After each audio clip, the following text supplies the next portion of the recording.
欢迎大家又回来我的频道。上一期给大家介绍了非常具有马来西亚特色的3巴虾米辣椒酱，所以我会陆续的分享一些用这一款辣椒酱来制作的一些非常有马来西亚特色的美食，希望大家会喜欢。我们就从这一道马来风光开始，就是用这个3巴辣椒酱炒空心菜。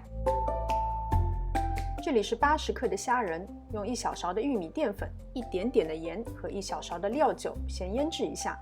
虾仁不用太大个，中等偏小的就可以。锅中烧热适量的食用油，油热了以后就把虾仁先放进去，快速的翻炒。虾仁熟得很快，这个过程应该用不了1分钟。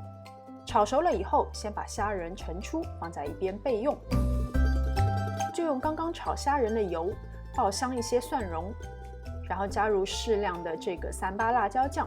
这个辣酱的多少其实也要取决于你今天空心菜的多少，所以没有一个固定的分量。翻炒均匀以后，就加入已经洗干净并且切成小段的空心菜，保持大火翻炒均匀。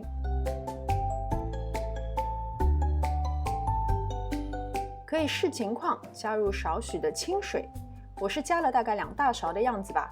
熟了以后呢，可以试一下味道，觉得不够咸的话，就添加少许的盐，然后就放入刚刚已经炒好的虾仁，全部翻炒均匀以后就可以出锅了。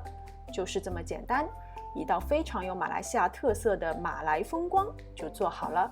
这个3巴辣椒酱里面的 belacan 本来就是由小虾晒干发酵制成的，再加上在制作这款辣椒酱的时候，我又添加了很多的虾米，所以这道菜是又辣又鲜又香，非常的下饭。好啦，今天的视频就到这边，感谢大家的观看。喜欢我的视频，请记得点赞、分享和关注我的频道。我们下次再见。